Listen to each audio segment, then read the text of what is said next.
Good evening, everybody, and welcome to the sound of that incredibly loud gavel. I am Mayor Mark Landman, and I welcome you all here tonight, both physically present in the audience as well as everybody online, as we call to order this joint meeting of the Cotati City Council and the successor agency to the former Cotati Community Redevelopment Agency for Tuesday, June 26th. And I am joined on the dais by Vice Mayor John Delasso, Councilmember Susan Harvey, Councilmember Wendy Skillman, Councilmember John Moore, and over to this side we have City Manager Damian Obid, our City Attorney Robin Donahue, our Chief of Police Michael Parrish, Community Development Director Vicki Parker, and City Engineer, he gets two titles, and Director of Public Works Craig Scott. And over to my right we have our Deputy City Clerk Lauren Burgess, and I will ask our Deputy City Clerk if you could take us through a roll call, please. Councilmember Skillman? Here.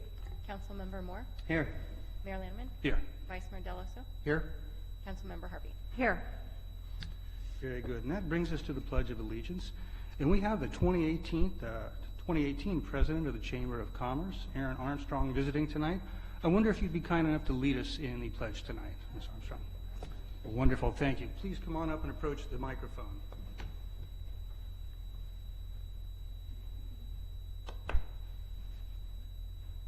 Okay. I pledge allegiance to the flag of the United States of America and to the republic for which it stands, one nation, under God, indivisible, with liberty and justice for all. Thank you. And let's see, this brings us to agenda item number 4, which is approval of minutes and notice of waiving of reading of all resolutions and ordinance introduced and or adopted under this agenda. This is an action item. I'm going to ask the council if we have any objections to passing the minutes as written. No? Any abstentions? Very good. Then anybody wish to comment on minutes? No? Very good. Then those minutes carry as written. And this brings us to announcements. We have some announcements to read. We'll begin with a meeting orientation for new viewers and new attendees. In conformance with the Brown Act and the adopted City Council rules, the meeting agenda includes items labeled as action items, where the City Council will consider the item and citizens are afforded the opportunity to provide comments relevant to the item being discussed. The meeting agenda also includes a citizens' business item, which is the designated place on the agenda where citizens have the right to say whatever they wish. The City Council may or may not choose to respond to comments as the government code allows. However, if the City Council declines to respond, it should not be perceived as giving credence to or agreeing with any statements that the City Council or its members believe to be incorrect, misinformed, or purposefully biased. Next, the City of Cotati has special open office hours on Monday evenings from 5 p.m. to 7 p.m. by appointment in the Community Development Department at City Hall as part of our Cotati Open for Business program. This program provides personalized assistance and information to developers, current Cotati business owners, and those interested in starting a new business in our city. The Rohnert Park Cotati Regional Library hosts events for all ages, including art exhibits, book clubs, and children's programs. All events are free and open to the public. For information, you can contact the library at 584-9121 or at www.sonomalibrary.org. The Cotati Historical Society Museum is open regularly the second Tuesday of each month from 5 p.m. to 7 p.m., Saturdays from 1 to 4 p.m., and by appointment. And for more information here, you can call them at 707-794-0305. Citizens interested in receiving City of Cotati community alerts via text or email are encouraged to sign up at nixle.com, and that is NIXLE.com. And lastly, the city offers a variety of recreation programs for all ages, and we have a lot of details for you on the web at cotaticity.org. And that takes us to our next action item. This is approval of the final agenda. Do we have any changes or additions to the agenda, Mr. Obid? Thank you, Mayor. No changes. Very good. Thank you for that. And this takes us to item 7. This is citizens' business and public comment for consent calendar items as well. Any member of the public wishing to speak to the council on any items listed on the consent calendar or any matters not listed on the agenda that are within the subject matter jurisdiction of the council may do so at this time. Pursuant to the Brown Act, the council is not allowed to consider issues or to take action on any item not listed on the agenda during this period. Pursuant to City Council Policy 2017-32, comments of any member of the public are normally restricted to a total of 3 minutes in length per person for matters not on the agenda, and a total of 3 minutes per person in length for any and all comments on the consent calendar. The mayor may extend the time limit for a reasonable time where a disability accommodation has been requested. And I have no cards tonight, so who would like to speak? Ms. Alderman.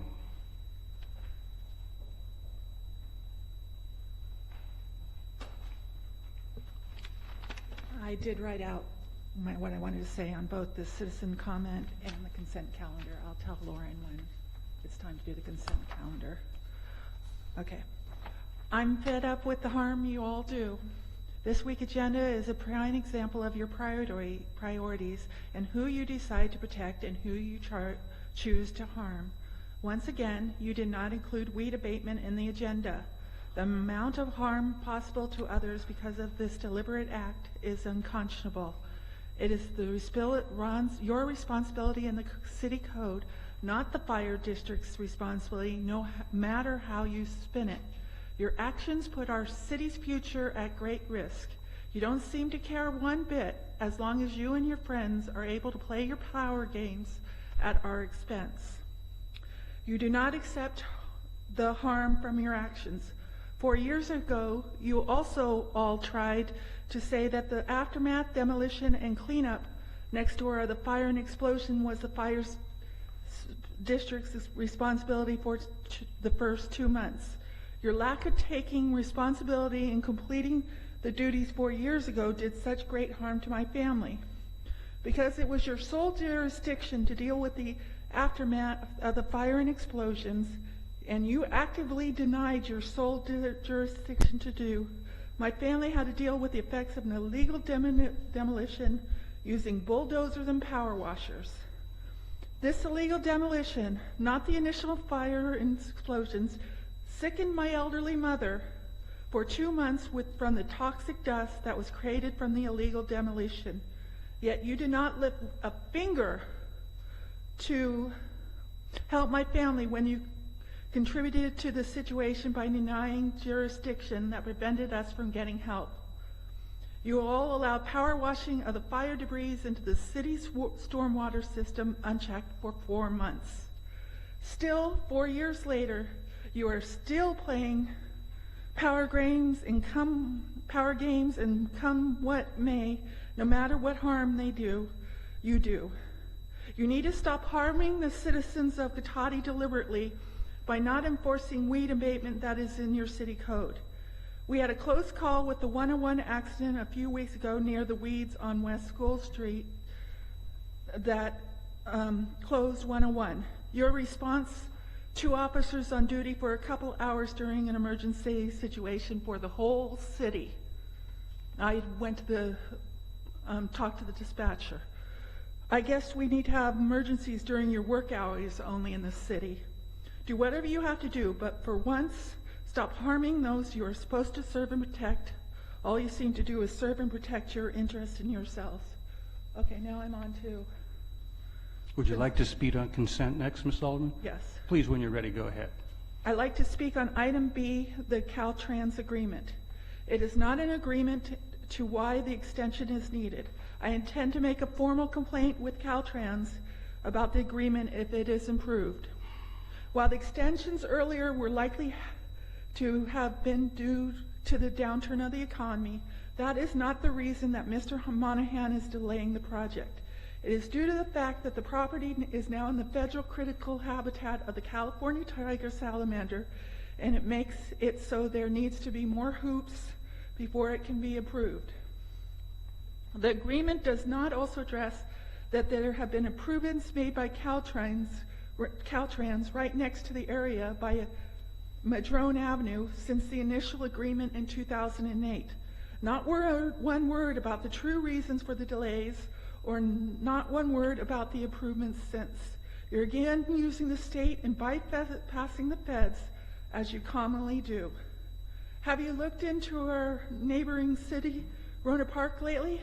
Have you seen the plans for a 5-story development and a 150-room hotel that tourists can take the SMART train to its door? People are not going to drive just to include Cotati in their shopping. There will be a glut of retail space in the area. With this new development, the Cotati Marketplace development is doomed to fail if built. Stop harming those tiger salamanders along with the future retail business owners who won't able to make a living at the Cotati Marketplace if you continue to pave an easy path to building the development. Thank you. And thank you. All right, Mr. Barrett, would you like to speak in citizens' business? I rose my hand. Thank you. Good, and you're recognized. Please approach. Thank you, sir. Good evening, City Council, and welcome to all of our fellow citizens that are here tonight and home watching this meeting.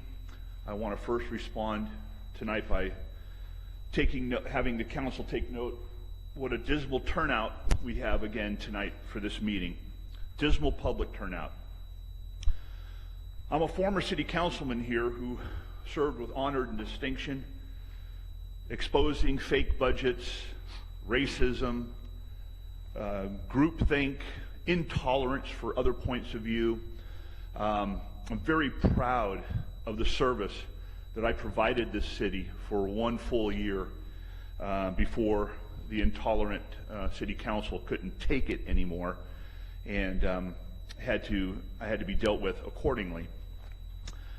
I would like to also speak tonight about how at the last city council meeting, our mayor erred terribly with regards to the swearing in of police officer Gallagher. The swearing in ceremony was put down as a presentation. And a presentation it was, however, it was also a pseudo action item, and I agree with the city attorney on this, in the sense that when you bring forth a new police officer to be sworn in here in public view by our police chief, you have a duty to open it up to the public for questions, accolades, concerns. We have no idea before that officer was sworn who might come forward with any complaint, any story that might be helpful in bringing an officer to this new position. We just don't know. You have a duty to open it up to the public, and because you argued with me that the item should not be opened up to the public, and you paraded out the family members of the police officer and his friends to make sure that if in the event any one of us citizens got up and spoke about this incident, that they would be far gone. That is just so wrong. It's so disingenuous, and I know how badly you want to stifle public speech. I know how you feel how right you are all the time, and you never want to hear a dissenting opinion. I'm sure that if you had your way, you would charge us to be here. So I think the mayor and the council need to go out of their way sometimes to look at these quasi-action items of swearing in people and listen to what the public have to say before you swear in an officer. It's important for him and his family to hear what these officers are getting themselves into, because this town has a long history of questionable police department antics over the years. Thank you. Mr. Barrett, you're going to speak on consent tonight? No, thank you. Very good. All right, I'm going to look one more time for public comment on citizens' business or consent calendar. Mr. Kirchman.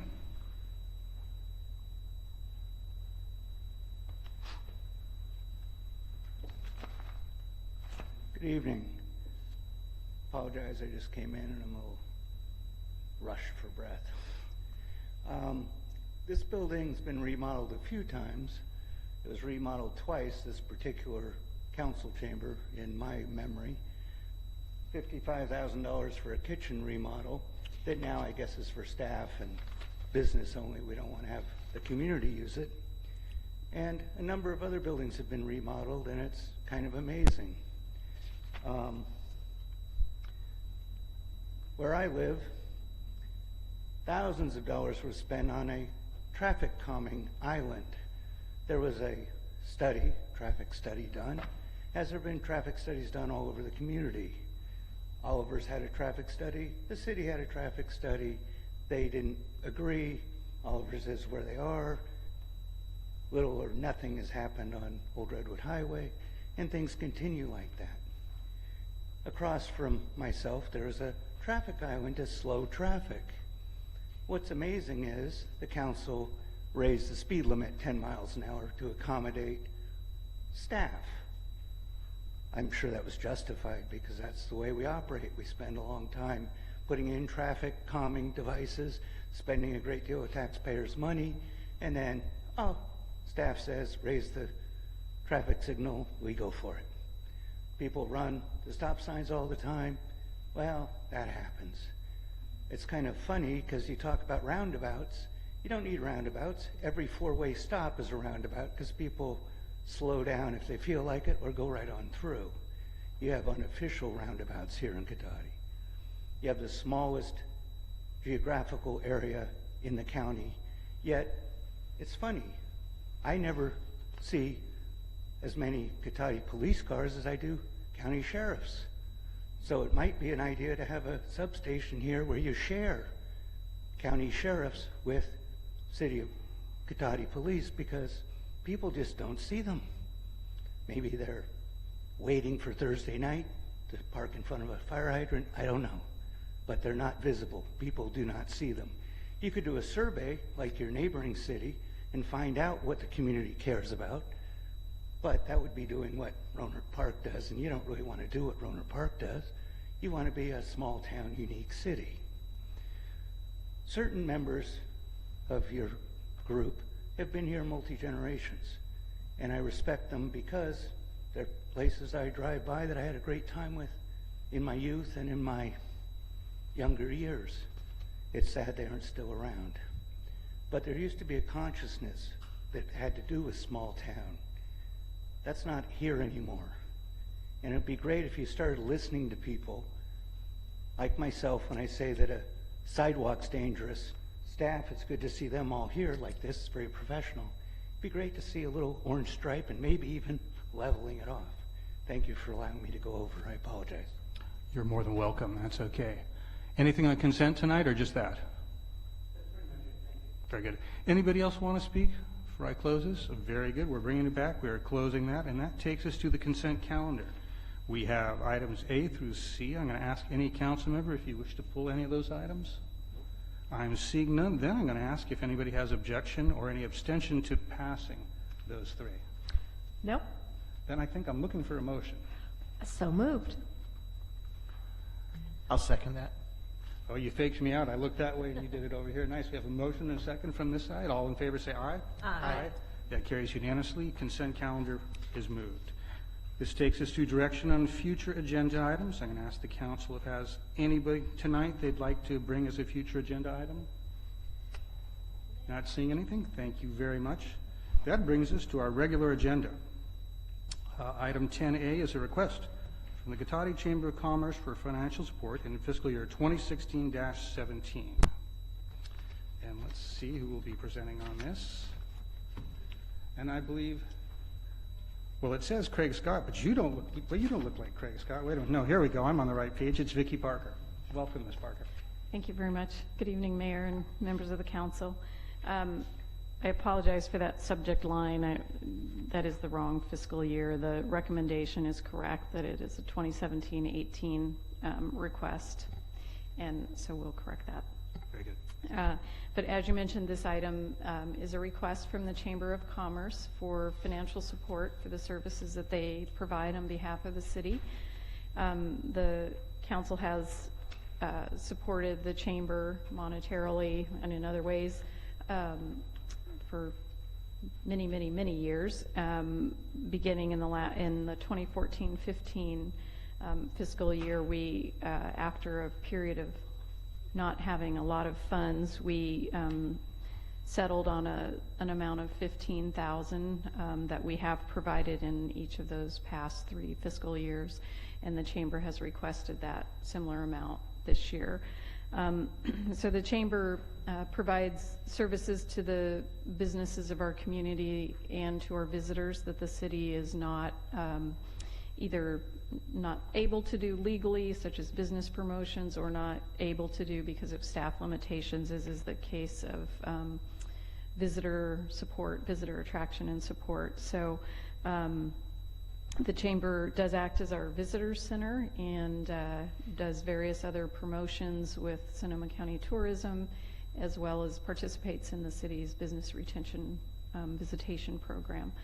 And the services that they provide are more fully detailed in the letter that's attached in the packet.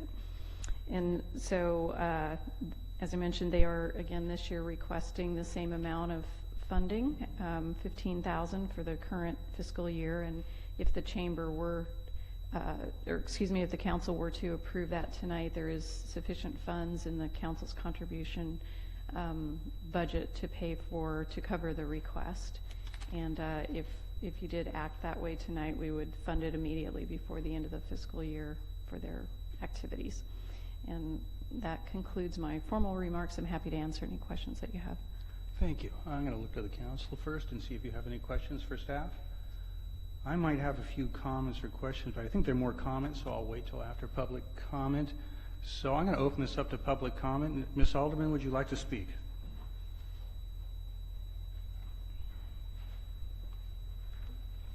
Vicki Parker just said that that the Chamber of Commerce provides visitor services. This would say that it is an implied contract. There is no implied contract in this case, and the city lawyers should be explaining that to you. John Moore should be, and this is the rest, John Moore should be happy that his buddies will get their $15,000 contribution. As we know, he will prove this unanimously, as you have done for years now.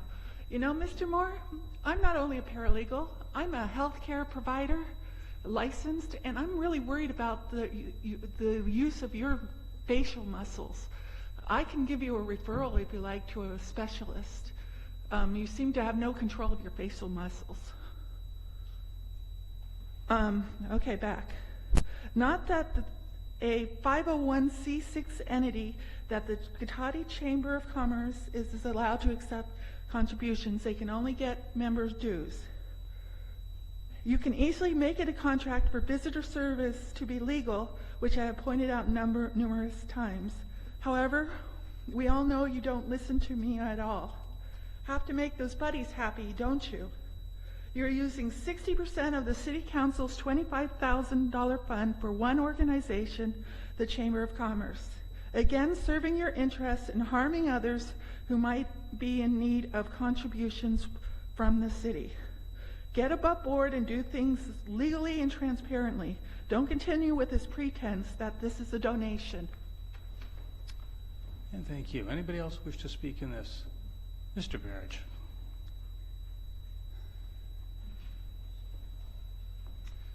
Council, I remember a time when the representatives of the Chamber of Commerce would make an annual report and come forward and give a long presentation of what they have been doing for the city, for businesses in this town, and would give a detailed report of the mailers that they would send out and so forth. I guess we don't see that anymore.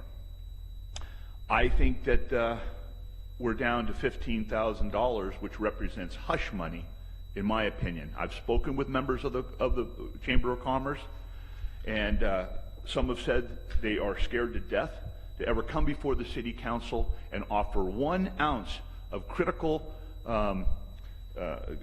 constructive, critical criticism of anything that the city does for fear that they're going to lose their funding. That's not a healthy city. Our business community should be very much involved in these proceedings. They should be here active and giving thoughtful, constructive criticism of how the city is operating and so forth, and we don't see them. This is a payoff, in my view. No one's here to request anything. No one's here to answer any questions. And they don't represent all business in town. They surely don't represent my business in town. They've never done anything for my business other than invite me to a meeting and hustle me for dues. But I'm of the opinion that I agree with most of the Chamber of Commerce's in other parts of the county that accept no funding from city halls. They're self-funded. And I think that brings out the best in a Chamber of Commerce when they are self-funded and they can get off the gravy train of a city government. They don't have to be beholden to any city council members. They don't have to feel obligated to help you with your re-election campaigns. They don't have to feel obligated to demonize and vilify anybody who dares to run against you in an election. That's what you have brought upon our Chamber of Commerce, is a sense of obligation and to keep their mouth shut as long as they keep getting the money. I think you've set a bad precedent in the county. Many other cities disagree with this policy, and over the years we've complained about it, and yet you continue along the lines of this cozy relationship with the Chamber of Commerce, and I think it's doing our town enormous harm. Thank you, Mr. Barrich. All right. Anybody else on this particular agenda item? I think I saw your hand first, Mr. Kirchman. Come on up. Mr. Hancock, you're next.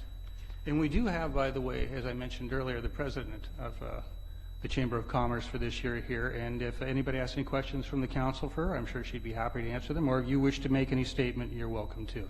Please go ahead, Mr. Kirchman. Yeah, just a little historic reflection.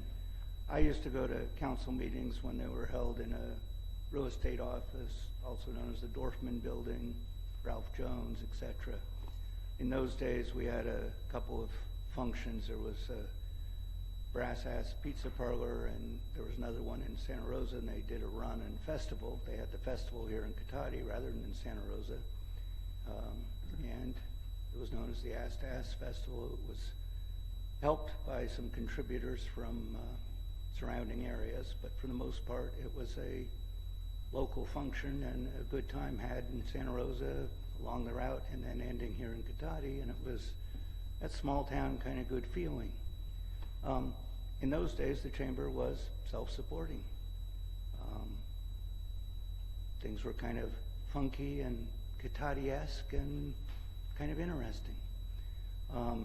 I've been told by council people that we can't compare Cotati to anywhere else, and in many ways you can't. Council here is not self-supporting. The Brass Ass location is vacant. It's been vacant for years. Since Mr. Moore's name came up, where he used to work is a vacant building. It's been vacant for years. There's a house across the street from City Hall. If you walk out the front instead of the back, it's been vacant coming up on a year. They only seem to work on it on Friday, Saturday, and Sunday when city staff doesn't work, so they can get their work done with nobody watching them. There are a number of buildings, 125 East Cotati, vacant.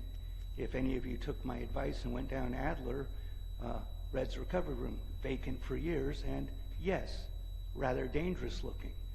Years ago, the Monahans actually... I'm going to ask you to stick to the point of the chamber for this, Mr. Kirchman, if you This can is bring part it of back the to chamber. Monahan has nothing to do with Chamber of Commerce. Lowe's has nothing to do with the Chamber of Commerce. Good, then if you could tie Development those together, that would be helpful. Thank you. Well, I'm tying it together because nothing's going on, and the chamber isn't bringing any business to town, and you have more vacant buildings than you did 40 years ago. So the more you develop, the more you allow things to be vacant, the more you seem to be replicating vacant space. If you ever go down Adler, or your staff ever goes down, you'll see a rather dangerous circumstance of abandoned buildings with holes in the roof waiting to be burned. And it's rather rude to think that things are better now than they were 40 years ago. The Brass Ass was a going concern. It's not anymore.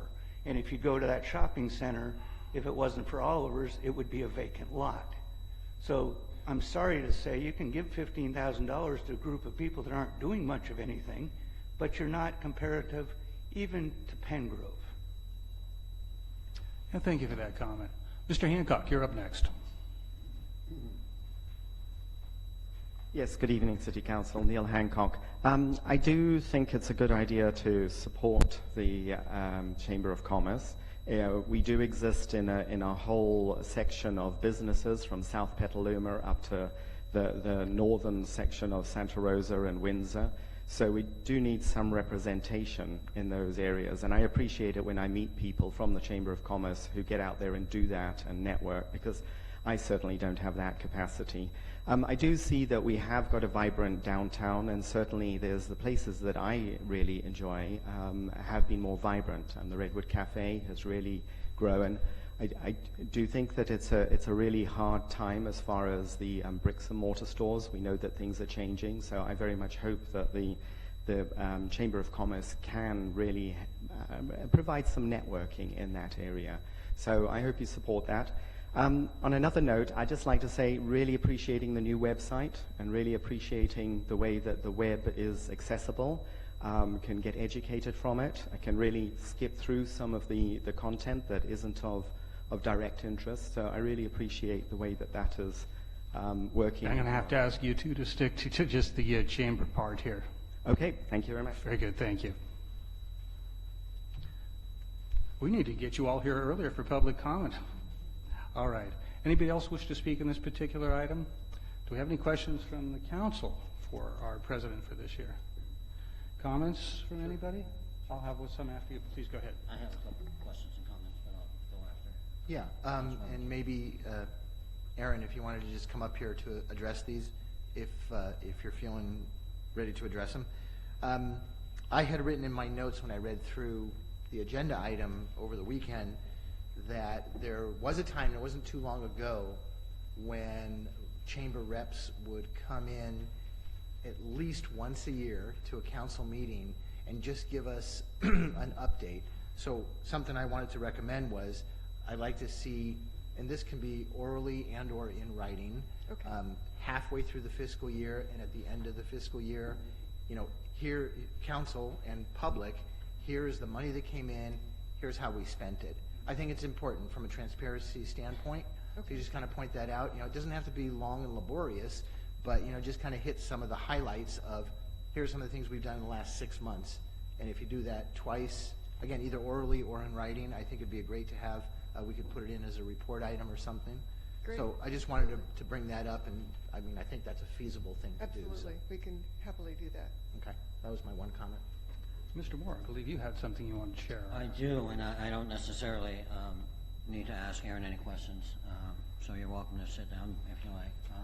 Thank you. The two questions I had for staff were if you have any recollection or indication of other cities complaining about our Chamber of Commerce and us either donating or having a contract with the Chamber of Commerce in 35, 40 years maybe?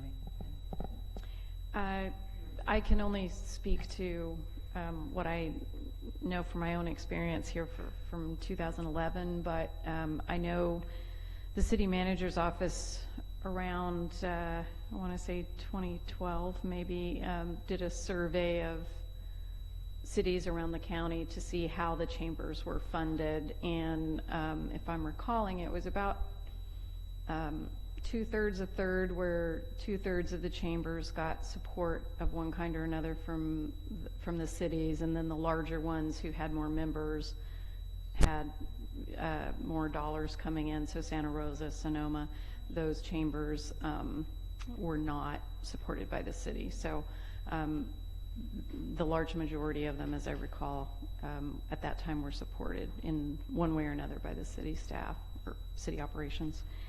And was the other question about complaints? Right, other cities complaining about how we might donate to the Chamber of Commerce?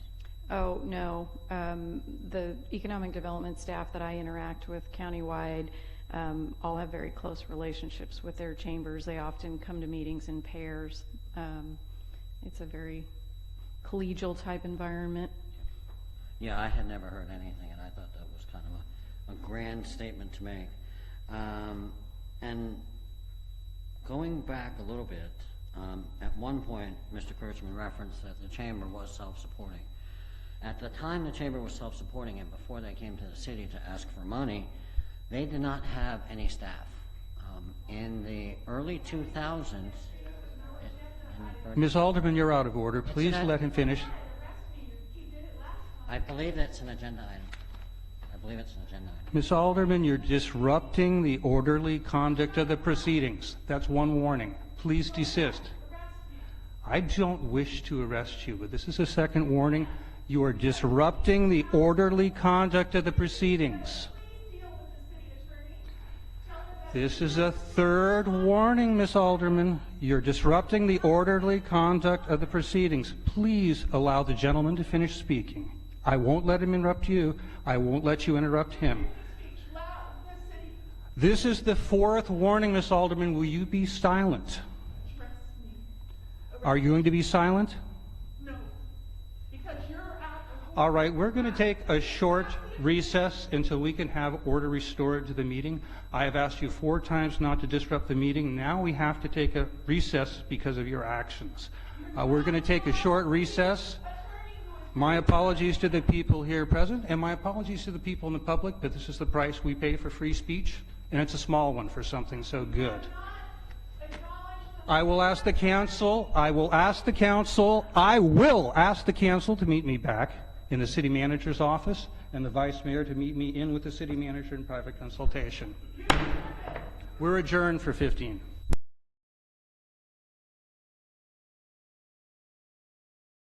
It's 8:05. We are back. I'm going to begin by asking our city attorney, Robin Donahue. There was a question about the appropriateness of Councilmember Moore being able to speak in that issue. Could you just weigh in briefly on that for me, please? Yes, thank you, Mayor. What I wanted to say is that it is entirely permissible for a council member to make a brief comment in response to public comment that is given.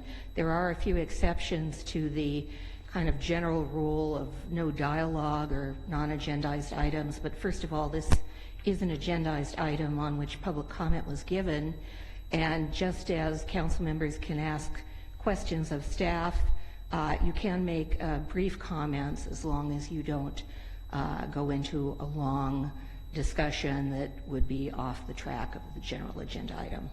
So that is my opinion. Very good. Thank you for that. All right, so we are still on item 10A. Councilmember Moore, were you complete with your comments? No, Mayor Lemon, I just had just a brief wrap-up on that comment. Please proceed. Years ago, the chamber was self-funded when they didn't have any hired staff. They now have an executive director that is a paid staff member, and in these times, bringing that chamber into the 21st century requires hired staff because they just don't have the volunteers available to run it as a completely volunteer organization. So that's the difference between what the chamber was previously and then when they came to the city for funding. All right, thank you. Vice Mayor DeLosso, I believe you wanted to speak on this item too? Yes, thank you. Just a couple additional comments. I said my comment earlier about reporting out a couple of times over the year, of the fiscal year. I think that would be a very helpful thing. You know, the number of events the chamber is currently involved in, and even historically have been involved in, what used to be the Jazz, now the Music Festival, Oktoberfest, Shop and Stroll. I was just writing some notes. They have a partnership involvement with things like Kids Day, tree lighting ceremony, and I think those events that bring in, I don't know, a few hundred people each probably for those given days, I would guess a decent percentage of those people probably spend money in Cotati. Typically, they're going to be going out to a restaurant or something like that. And I think that is not new business, but it generates business. So I think that's a really good thing. No different than the Accordion Festival, which is not a chamber event. You know, brings in several thousand people on a weekend. And again, a lot of them are eating dinner out at our restaurants, maybe walking around and shopping. So I think the events part of what the chamber does specifically, I think are really good for the city, for the economic outlook for our city.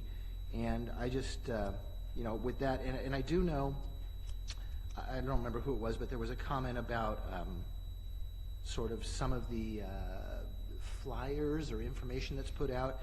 I certainly get the e-newsletter, which I think, geez, it seems like it comes every week, but I'm going to guess it's every 2 weeks, that e-newsletter. And there are publications like the business guide that comes out every year. So I think there is some really good information there. But again, I think in the sense of being very open with public funds, I'd really like to, I think we all, not speaking for the 5 people, but we would all like to see that kind of reporting come back out. Thank you. Very good. Anybody else have any comments? Good. I had a few. So, first of all, I do really like the idea of a perhaps biannually at least report out. I think that would be very advantageous. Because in general, I don't remember a more in-depth accounting in the past from the Chamber. I think what's listed here is pretty much what you used to show up and present to us, so I'm fine with that. But what I did ask for a few years ago was a more in-depth reporting, a kind of a cost versus benefit analysis of what the investment in the Chamber of Commerce brings back to the community. And that would be simple things like a more full cost accounting of those benefits, taking a look at things like, for example, as the information center, what are the number of cold calls? How many walk-ins do we get? How many people do we get in the office? Same thing when we go to city and county events. What number of people do we have? How many new businesses do we get? When we look at attendance at these, what is attendance doing? I want to get a sense of what we're doing for networking and marketing for businesses, because that's what I expect really to see out of a chamber. That's kind of what you want to see out of them. On a personal level, things that I personally think I'd like to see would be an increased effort in trying to pull in more businesses on the west side in our light industrial area. A lot of key businesses in the community, and I don't know if they're as well represented as ideally could be. That would be a great stretch goal. If we saw improvement there, that would really convince me we're doing better. And generally a reduction in Rohnert Park hosted events in Cotati. I know with RE/MAX, they were a former RP business, so that makes sense. But we've seen more of those in the last few years, and I tend to think if there's a ribbon cutting in Cotati, it should be hosted primarily by our chamber. That's just a personal thought. So just some thoughts. I would like to see more in-depth accounting on all these things. And we asked in the past, but because people change every year, I think it gets lost. That easily happens. So I wanted to ask you this year, if you could do the favor to make sure that this message goes on to next year's staff and president is kind of a next year's goal thing with that. Thank you with that. So with that, I'm good. I would be, if the council is ready, I'd be looking for a motion. I'd move to approve a request from the Cotati Chamber of Commerce for $15,000 financial support in the current fiscal year 2018-2019. I'll second. All right, we have a motion, and I think just by a nose, a second by Councilmember Harvey. All in favor, please say aye. Aye. Opposed? Seeing none, that motion carries 5-0. Thank you. And that brings us to 10B, which is a presentation of the city's stormwater program and approval of a professional services agreement with West Yost and Associates for the preparation of the city's trash implementation plan. Thank you for your patience. And Mr. Scott, I believe you're going to be leading us tonight.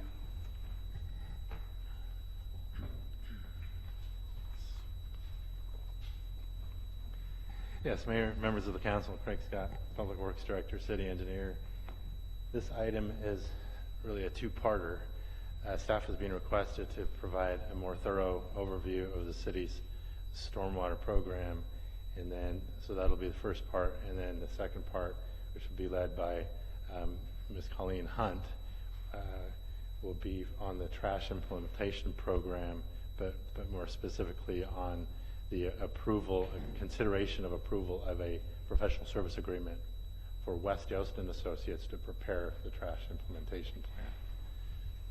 Colleen Hunt is a familiar name in this area, as she was recently regulating the city of Cotati, as with the other permittees, as a staff member for the regional board, and this is her area of expertise. Or I just consider being very fortunate to have her provide this proposal for us that you'll be hearing about later. Okay, so jumping right into the stormwater program, the city owns and operates a stormwater pipe system, and so our pipe system is regulated by an NPDES permit, a National Pollution Discharge Elimination System permit for stormwater, which regulates, attempts to prohibit pollution being discharged into the stormwater systems, which lead to creeks and laguna and ultimately the Russian River and the ocean. So this permit was implemented imposed on us back in 2003 as a small city. There's small, medium, and large cities, and the small cities were given a general permit, and the larger cities were given specific permits which had different requirements. And so if you look at,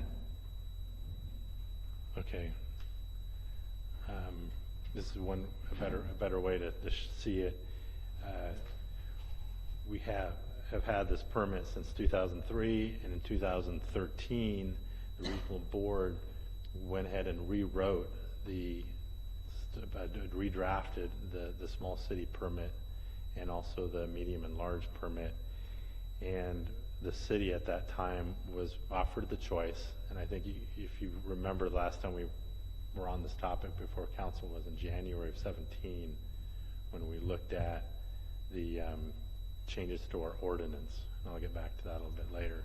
But at the time we were provided the choice of either going with a prescriptive phase 2 permit, which was one size fits all. It wasn't seen as being very effective in achieving the goal of stormwater prevention, or joining with the phase 1s, which were the medium and large cities, Santa Rosa, and then the county and the Sonoma County Water Agency.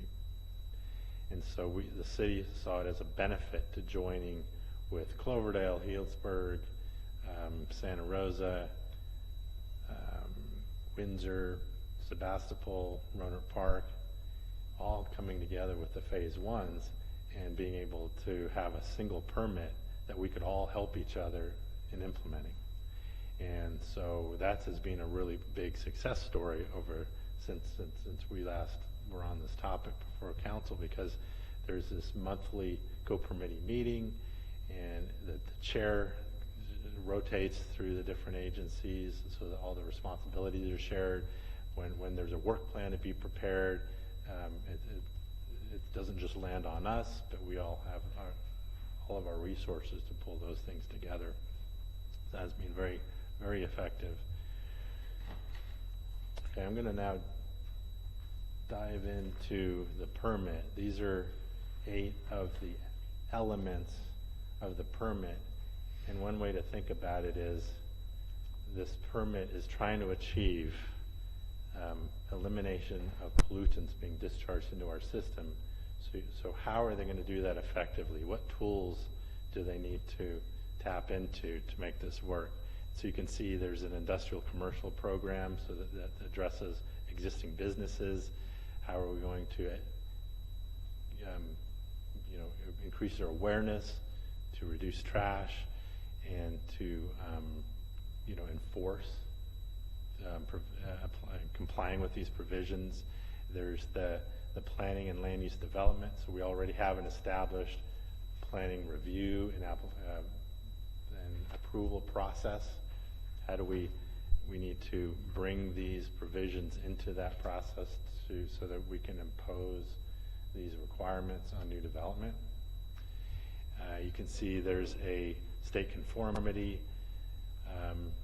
so we can become consistent with or have CEQA consider the impacts of these stormwater measures on the environment, and then make sure see if there's policies that need to be changed in our general plan the next time we do an update to make sure that all gets incorporated. There's construction.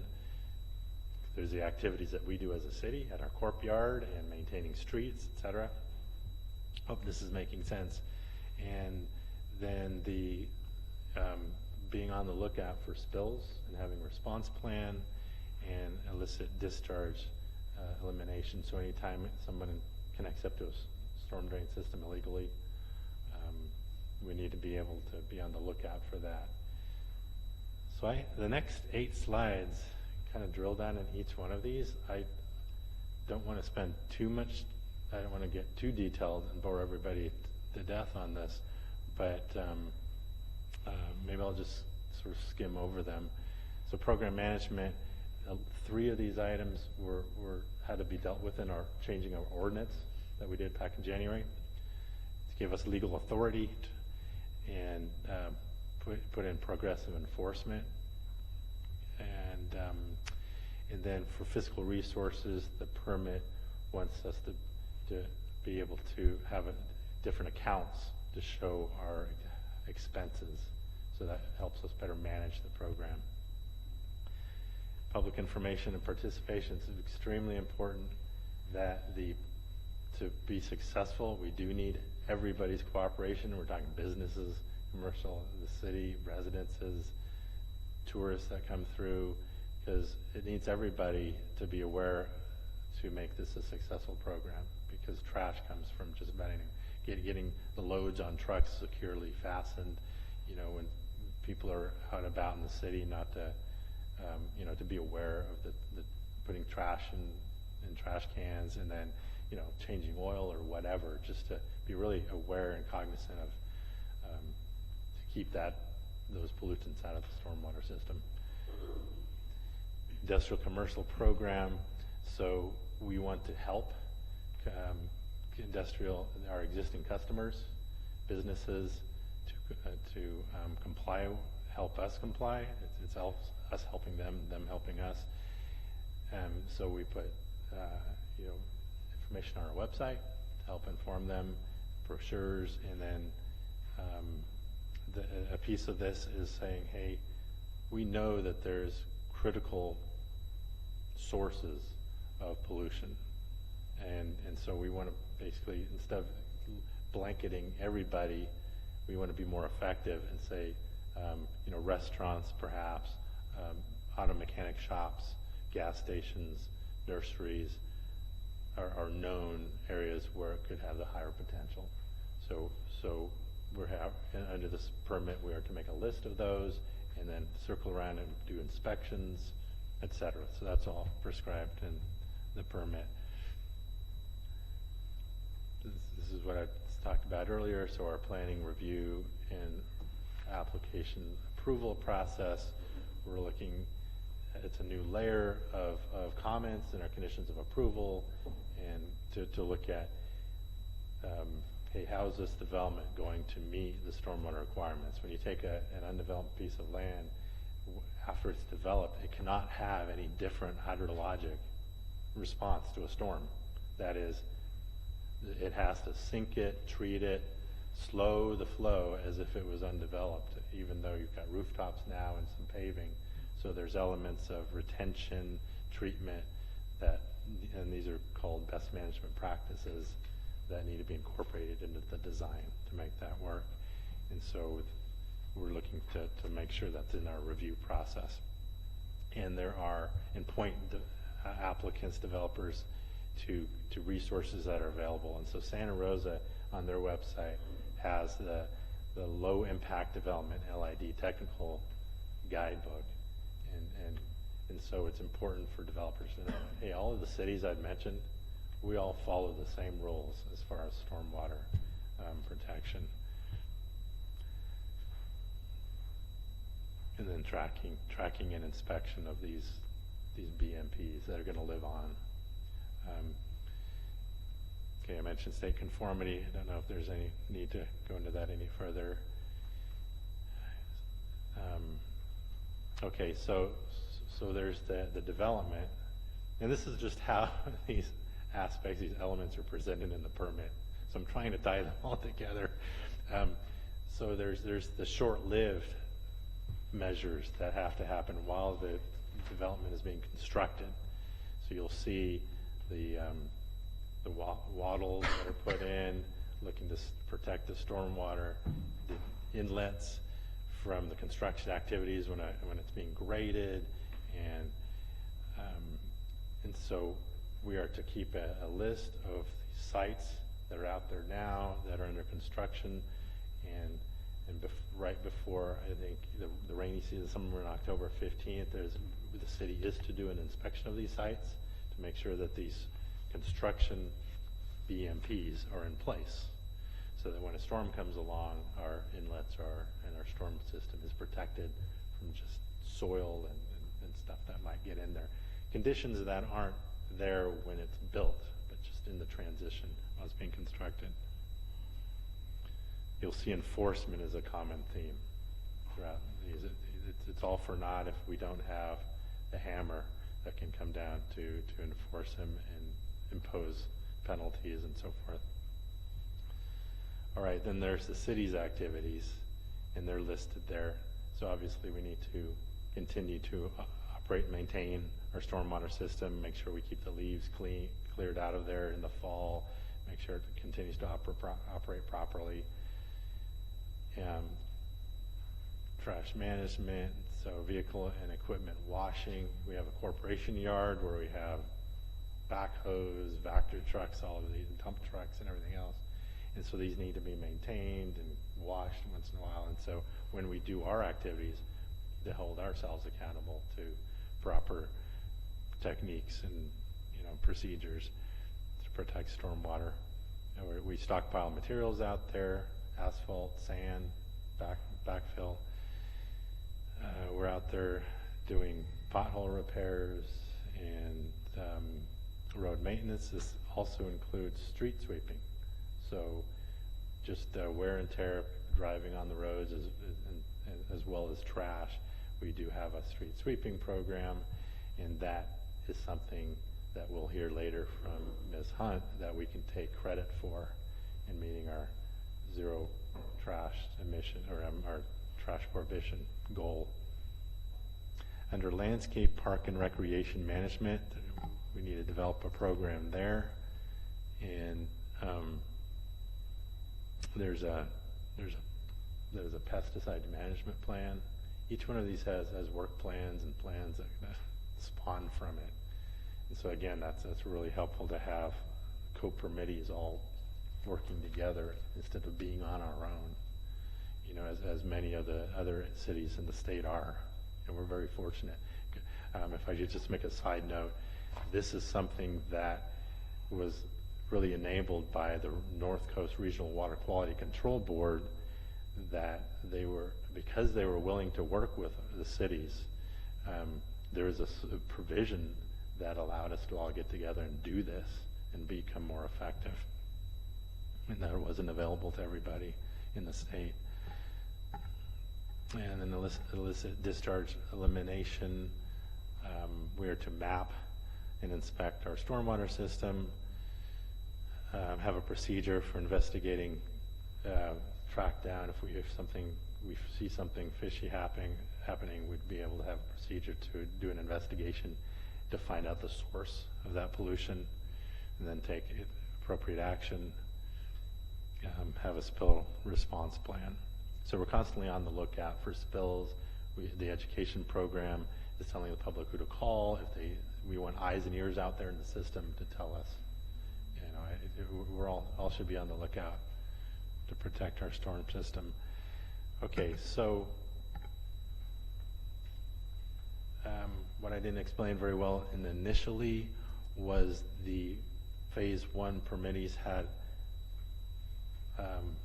additional requirements in their permit. So when we joined them, the new permit for phase 1's also had additional requirements. It'd be pretty onerous, and we had to ramp up and catch up to them. They had about 5 years on us. And so over the course of this new permit, which goes from January 2016 to January 2001, 5 years, by the end of that period, we will be on par and ramped up on the level with them. But we get those 5 years to catch up, essentially. Okay, so one of the new elements the city had to implement was this Laguna monitoring and reporting plan, and that was to, the proof is in actually doing measurements and seeing that what your baseline conditions are, and that's not worsening over time. So you'll probably have seen our maintenance superintendent, Al Martinoni, myself, Anwar Mirza, the whole engineering staff out there, with this orange canopy in the middle of the rain, twice a year, taking those samples while that water is flowing, and then taking it in the system, and then also taking it at the receiving water at the laguna. And all the bottles there on the left, we have to fill those up over a 3-hour period, I think 15-minute periods in between, for half a dozen or more different constituents we're looking for, and then send that off to the lab. So that is a way to make sure this is a really rigorous program that's achieving results. Okay. Oh wow.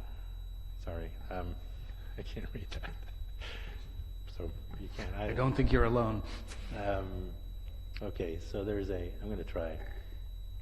In 2018, this is part of the ramping up I was talking about. The outreach program, again, with the theme of circling back and seeing that it's effective, so that we can maybe tweak it to improve upon it. There is a assessment that we need to do of the program to see how effective it's being. There's the critical source inspections. So then now that we have a list of our critical source businesses, we have to develop a procedure to go ahead and inspect those. We're fortunate here because as a part of the sub-regional wastewater system, Santa Rosa is coming through these same list of customers and doing checks on the wastewater discharge permit requirements that they manage. And so they also do the stormwater inspections at that same time. This is very effective. Integrated pest management, as I'd mentioned, that's tied to our park maintenance activities. We're going to have to put that plan together in 2018. And then for our road construction and low impact development, there's an opportunity here for looking at building in LID to our street projects to get potential offset for other activities we do. And then we have a facility pollution prevention plan that we need to develop. And then in 2019, there's another list of requirements that kick in. So without really going into detail, I'd be happy to respond to questions on those later on. But I think this is okay. Just one last slide before we move on to Ms. Hunt and the trash implementation plan. So the city does not have a source of funding except for the general plan and grants. Like Santa Rosa is fortunate enough, they got in under the wire before, I think, Prop 213 and had something grandfathered in on their property taxes. They can collect money to fund their stormwater program. We don't have that luxury.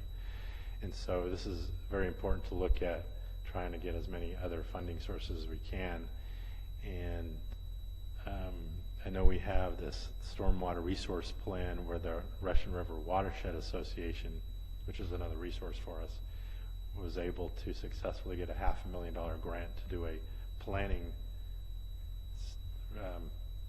it's a planning grant, and that is to vet through all of the member agencies and say, hey, what projects do you have out there that achieve stormwater protection? And so the city put in the Laguna Headwaters project, which has multiple resource benefits, and that was accepted and is in the plan. And what happens is it's a prioritized list of projects, so when grant money does become available, they'll pull from that plan. So we have it's good news to know that we have a project on that list. And then there's some other funding sources that we need to be aware of. Okay, at this point, I'm going to hand the presentation over to Ms. Hunt, and we'll go from there. Thank you. Great. Thanks, Craig. Good evening. Colleen Hunt with West Yost Associates. It's my pleasure to be here today to talk to you about trash and the trash requirements that the city of Cotati will be facing over the next decade and beyond. And so what we're talking about with trash requirements as they relate to the municipal stormwater program is referred to as the trash amendments. These were regulations that were adopted by the State Water Resources Control Board back in April of 2015, and I'll go through a timeline in the next slide. But essentially, these trash amendments have a requirement that require cities to basically abate the discharge of trash from their municipal stormwater system. It's kind of the bottom line. And then within the provisions, they provide kind of the compliance route on how you get there, and then there's a 10-year time frame built in to compliance. So when these go into effect for the city of Cotati, there isn't a you shall now not have trash discharged from your system, but they're allowed a 10-year period in order to incorporate the requirements to meet that discharge prohibition. And the way that's laid out in the amendments is through the option of choosing 2 tracks. So track 1 was an option laid out in which the city can implement what's referred to as full capture devices throughout their city jurisdiction in what's been designated as priority land uses. And these priority land uses are defined in the amendments. It's commercial, industrial, mixed use, downtowns, and public transportation areas, such as bus stops or the smart rail line station. And what that says is in all of those areas, you have to install these devices and physically capture trash with these devices. And that's track 1. Track 2 provides a little more flexibility and I would say leniency in allowing the city to develop a strategy for addressing trash that's not just installing expensive devices into your jurisdiction, but it allows to come up with a combination of different trash control measures that you can implement over the time period to try and reach this goal or this requirement of a zero trash discharge. So we're talking about best management practices that are a variety of things that you can choose from. So Craig mentioned street sweeping. That's a really big best management practice in addressing trash because it's getting the trash that's on your street and preventing it from going down into your storm drain system, being discharged into the creeks. Other things, that there's really a lot of options in here. You can work with local businesses to try and promote like a trash-free Cotati, take pride in your storefront, go out and pick up trash every morning, go out and pick up trash at the end of your business, and kind of work in community agreements and manage trash that way in some areas as an option. There's also, as Craig had mentioned, a big part of the stormwater program is outreach. And so developing outreach materials to try and get the trash to be thrown in the appropriate places in the garbage can and not thrown on the ground. So anti-littering and trying to address trash in that manner. So there's a variety of things you can do under track 2. You can also install some full capture systems. It can be a combination. It doesn't have to be an all or nothing approach. But those are basically the 2 compliance mechanisms that the state has provided to meet this provision. So next slide. So just briefly, kind of where we've been and where we're going. The trash amendments went into effect December 2nd of 2015. And that gave the Regional Water Board 18 months to issue a 13383 order. And 13383 basically refers to the section of the water code that provides the Regional Water Board with the authority to request the information that was in the order. So the order asked for, so that was issued to Cotati on June 2nd, 2017, and there were 2 elements of that order that Cotati had to comply with. The first is they had to select their track. And so they selected track 2 through a letter that was submitted to the Water Board in August of 2017.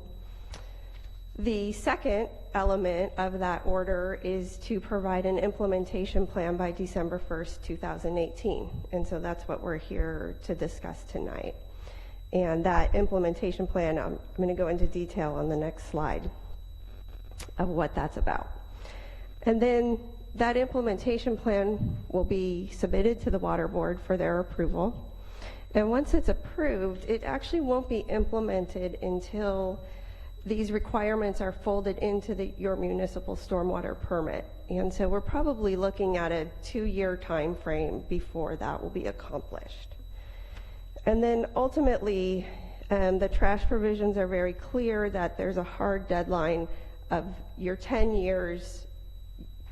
Your 10th year has to be no later than December of 2030. And that's kind of the compliance, the hard deadline. So the implementation plan that's due December 1st, I've put together a proposal on preparing that plan for the city of Cotati. These are the components to the plan.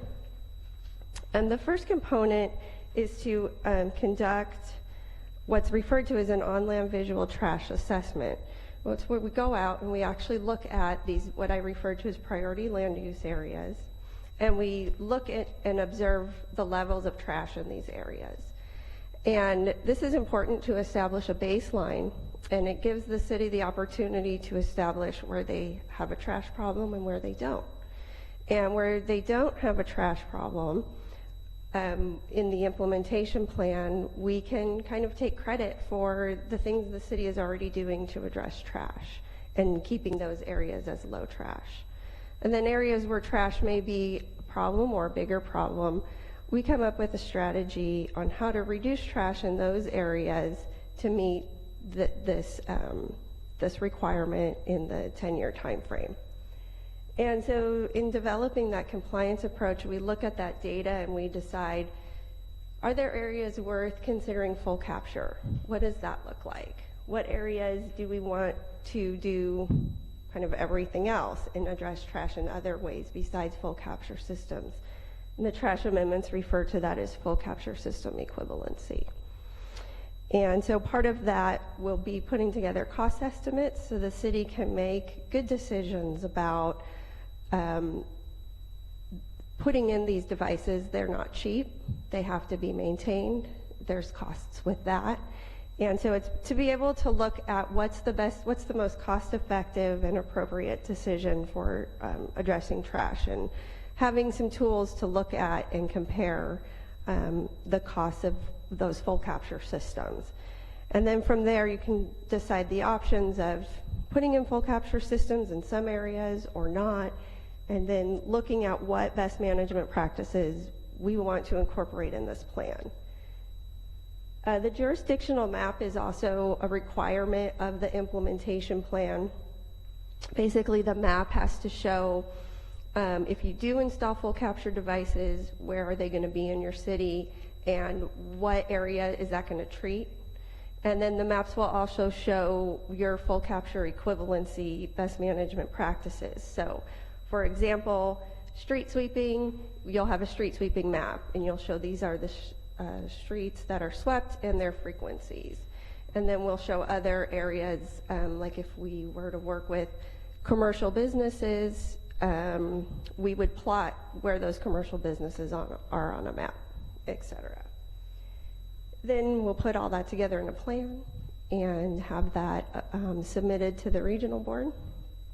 There's also an area in there to work directly with the regional board with the proposed approach early in the process to make sure that they're on board, and to be communicating with them to make sure that they're in agreement with the approach.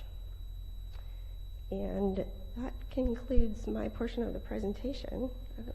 Okay, so that is the presentation, and both Colleen and I are available to respond to any questions you may have. The recommendations that's before you is to receive the informational report and then to approve by motion a professional services agreement with West Yost Associates for the preparation of the trash improvement implementation plan. Very good. Well, I'm going to look to the council and see if we have any questions for anybody from staff. Councilmember Hart. We received a comment about the technical jargon on this. My question has to do with who is the plan for? So I think that the reason that there's probably a lot of technical jargon has to do with who the plan is for and who has to approve it. Is that correct? Yeah, so the plan is, it's essentially for the Regional Water Board to approve. And so there's certain elements and information that they're looking for. And I think that's where the technical jargon comes in. That was kind of my thought, but I wanted to be sure about that. Of course, one of the things that you mentioned was public outreach. I'm sure that will be much more user-friendly because we want behavior change. So that's where public would have more English, friendly kind of verbiage, correct? The plain English version of for definitely, and any outreach that's developed is really going to target for the specific audience. So is it outreach for commercial businesses? Is it outreach for your general public? And then definitely gearing the language towards that selected audience. So that you can change and get the behavior you want, correct? Correct. Okay. And then lastly, will the plan come back to us before it goes to the water board, or does it go directly to the water board? Yeah, so what the schedule is that I'm going to have it done in early November, and then I'll send it to Craig to review, and then at that point I don't know if it comes. These plans typically don't come back to council. Like the flow monitoring plan did not come back. It was more just sort of a procedural plan. Yes, we have it. It meets the requirements, and then we certify it and send it into the regional board for their approval. So this will probably follow a similar path. Okay, thank you. Not sure if this is a question for Colleen or Craig, so I'm gonna look in between you two, and you guys can figure it out. The one question I have when you're doing those visual assessments, could there be like some kind of priority areas? Like, let's say, I think at the Laguna de Santa Rosa, there's some level of significance of debris or some kind of debris that could be in there. It is in there. Obviously, we do cleanups all the time. So I'm just wondering, like, would there be areas in the city that could get sort of a priority setting to get these visual assessments, or is it going to be a scattershot? I guess I'm looking for, is it really a scattershot assessment, or is it like, no, we have a strategic plan and we're going to this area, and that area? Do you want me to answer that? Yeah. So I should back up by saying that the visual trash assessment does have a protocol that was vetted by, actually the State Water Board had produced some guidance on how to conduct these assessments. And so there is a kind of standard protocol out there.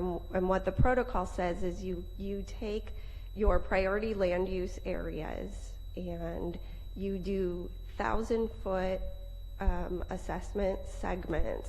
And there is a randomized way of producing those assessment segments. So to answer your question directly, it is random. However, with conducting the assessments, you could always select other areas of interest to learn more and to collect more data.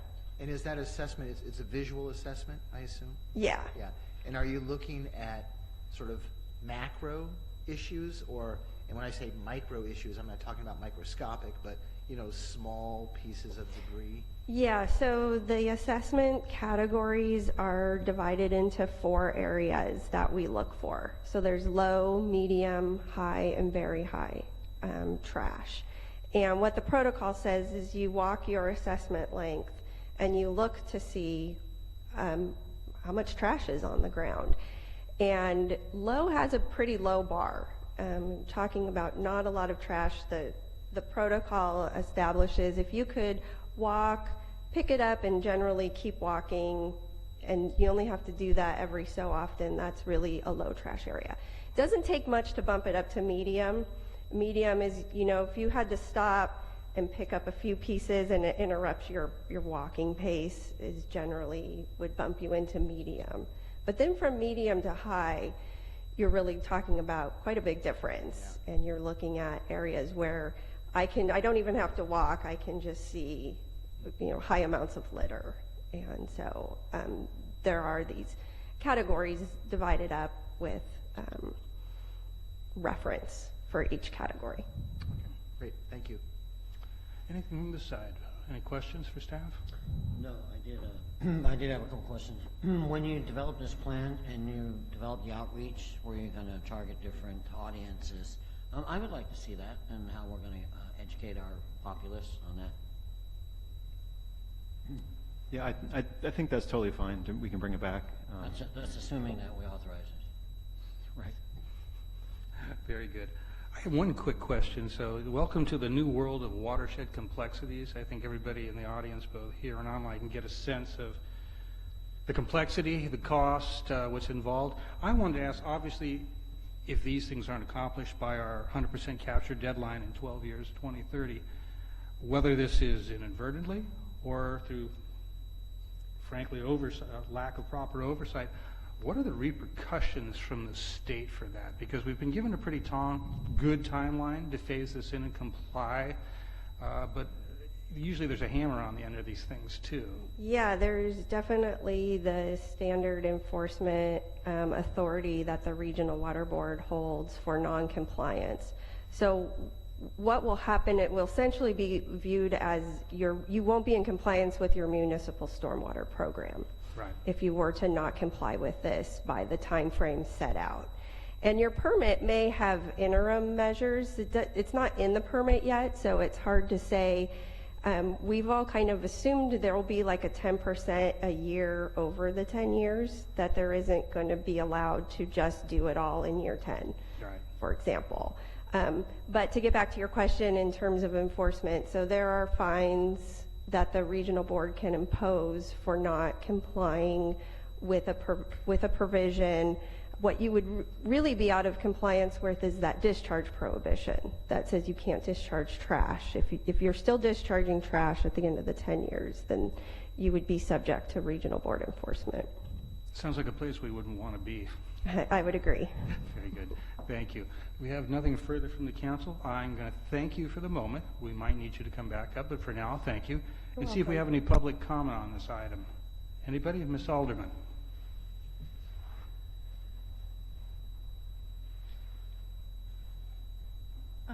I do thank Mr. Scott for his report, and I do realize that what I am talking about was 4 years ago, and he was not hired.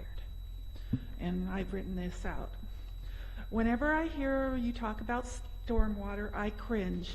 How dare you all even try to present yourself in compliance with laws with the North Coast Water Agency, who I dealt with 4 years ago at West School Street and Maple Avenue, when there was a multi-home fire and 6 explosions of various chemicals. For 4 months, you allowed our ex-neighbors to power wash and bulldoze the fire ruins into the sidewalk gutter and into the city's stormwater system without doing one thing about it. When we had sediment left over from the gutter tested by an independent lab, it came back with toxic levels. You deny knowledge of the lab results in your actions for the next year. Not one city staff ever did anything to stop this pollution and contamination of the stormwater system and of our adjacent property for the next 2 years. You did not enforce one building, fire, or safeguard required by the California building codes or others in the state that I contacted for 17 months. This caused harm and grief to my family in many ways. A few weeks after the explosions and fire, the neighbors bulldozed and at times power washed the fire ruins towards our property and into the gutter. My elderly mother became ill from the toxic dust from the cleanup and had serious respiratory problems for 2 months afterwards. Later on, my cat, after starting to just go outside after the fire, died from exposure from the chemicals, from licking the chemicals off his fur as he was cleaning himself. We then adopted an inside cat who accidentally got outside and stuck in the unsecured ruins. He died of chemical poisoning a week later. Mark Lemon watched this all from 20 yards away from his home. Not once did he intervene with the situation that was doing so much environmental harm to our neighborhood. When I was trying to repeatedly have this situation with the fire's debris into the stormwater system and the contamination of the soil dealt with, I received no help from him or the city staff. I can't even list in a few hours all the events that the city staff, especially Damien and Becky Parker, did and allowed to happen, despite the laws and codes. The neighbors were allowed to harass and defame. I'm going to ask you to wrap up now. I am wrapping up. I have 2 sentences. Thank you. When I was the one trying to help the environment, as nobody seemed to care down here at City Hall about the harm that was being done. So I don't care if you give $50,000 to spend on this stupid report, but I do care that you are transparent and own up to the environmental damage you facilitated in my neighborhood. Do you have any other public comment on this particular item? Anybody? Mr. Hancock. Yes, good evening, City Council. Neil Hancock. A big subject, but trying to stick to the trash implementation plan. One of the areas that I'd like to bring up is having transparency in the process. And I would very much like to see the report come back at the end, because it is a deliverable that is being paid for. And so that would be very nice to even just to have an indication that it has been published and accessible. The report is also bringing up that there was an on-land visual trash assessment, and I'm just wondering, is that available on the website? I would hope that anything that is referenced in the city reports could actually be made available for the public. I mean, if it's being used as part of the analysis, that would be very good. You know, it's absolutely wonderful where we have been going with water, and particularly cleaning water. I mean, so I think that is absolutely fantastic. Sweeping the streets has really helped me as a cyclist as well. I mean, so there's multiple benefits in looking after the water, in looking after the systems, in making sure the systems are able to cope with the water that goes through rather than getting clogged up. So I do really think that there has been a large step up that has happened, and this is part of another step that is being mandated. And in fact, it's being mandated across California, and I've seen it in other parts of the world as well. One of the areas I've seen locally is that we're deploying waddles to stop to stop sediment getting into the stream. Those waddles are a plastic mesh with straw in them, and I've picked them out of the creek, both here in Cotati, and I've seen them all over the watershed. So how we get to something that's sustainable, or if we're going to deploy a waddle, can it please be tracked? If it's not going to be a sustainable waddle that'll actually decay away, it needs to be tracked, I would think, in some fashion. I would hope also, in terms of the trash implementation plan, that at least part of it could be in English, plain English. I very much do like to be able to know where the references are, and I've come back here before the council in the past and referenced parts of our code which had 3 layers of a documentation before you can figure out what's actually going on. And I know that sometimes you've got to have that justification. I mean, it has to have the legal justification. I see my time's up, or it's not quite there, but... No, you've got about 25 seconds. I know, and I don't normally take up all the time on this, but it is a subject that I think is very valuable to be able to frame. Young kids are getting into water. It's a very good education on how to actually look after the waterways. So my plea is really to have it in a way to ask that it be a very presentable, even if there is a technical backup to it, a conclusion and stuff. But thank you very much. And thank you for that. And I'm going to look around one more time, see if there's anybody else who wants to speak. Nope. On the fascinating world of water? No? All right. Then we're going to close public comment and bring it back. Final comments, questions? Vice Mayor? Yeah, I seem to be chiming in quickly tonight, sorry. Street sweeping, kind of a sore subject. We have a new contractor in our city, and I know in years past, so I just hope the new contract is better at this, but when fall comes around and leaves are coming down, it can be sometimes 3 weeks, at least through my neighborhood, where there's no street sweeping that's been done. I mean, you know, from a personal standpoint, I don't care. I get out with my rake and I throw it in the yard waste can. That's fine. But I'm thinking from a larger standpoint of a small city like we have, I guess what I'm asking is, you know, can we make sure the contractor, the trash hauler, is doing street sweeping when fall rolls around? Kind of, you know, give them that nudge maybe sometime in September. And I don't know that it's a weekly thing. I mean, it's really hard to predict. Depends on, you know, did we have a drought summer? Are the leaves going to fall sooner? Is it a cold snap? I mean, there's too many variables. But just to kind of plant a seed with them, because I think, you know, all I can say is when I have the Laguna behind my house and where the storm drains come out into the Laguna and you walk back there, they are clogged with leaves. It's phenomenal how much, you know, those trees, the trees litter. That's part of the problem, and we can't stop them, unfortunately. So anyway, I just wanted to kind of plant that seed. Thank you. Councilmember Harvey? Well, gee, I actually saw a street sweeper in my neighborhood for the first time ever. So I am glad that they are at least street sweeping, because I've never, ever seen one before. I agree with some of the comments that were made about the transparency in the report. I would like to see the report. I'd like to be able to understand it as much as humanly possible for me to understand. I understand the water board, and I understand that they need their documents technically, because that's, you know, what they live and breathe for.